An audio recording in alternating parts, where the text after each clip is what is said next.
Brand new settlements like this one were built all across Georgia in the weeks after the war to house people who fled the fighting. They're now a permanent reminder of the country's crushing defeat. Around 30,000 Georgians may never be able to return to their homes in a country which already had one of the world's worst internal refugee problems. Nanuli left her village in South Ossetia to escape the conflict, taking nothing apart from the clothes she was wearing. These photographs are all she has left of her old life. From today's point of view, it's hard to have any expectations that we'll see our own house again. We just have no hope that will ever happen. This Russian checkpoint is less than an hour's drive from the Georgian capital.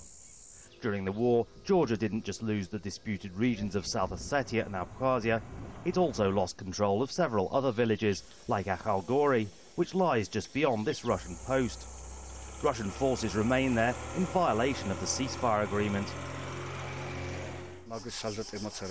The Russian troops in Akhalgori aren't harming us, but of course people are afraid of them. Their tanks make disturbing noises. People had to leave this area to get away from it, most of them elderly people. With Russian troops still holding positions so close to the Georgian capital, fears have been raised about the possibility of renewed violence. The threat of instability has also damaged Georgia's fragile economy, just as it was starting to recover from years of post-Soviet decay.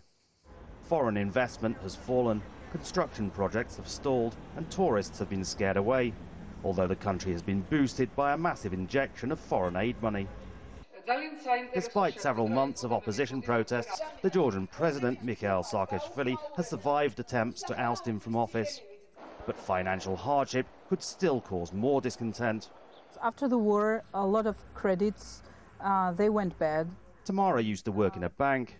She's just one of thousands of Georgians who've lost their jobs since the war.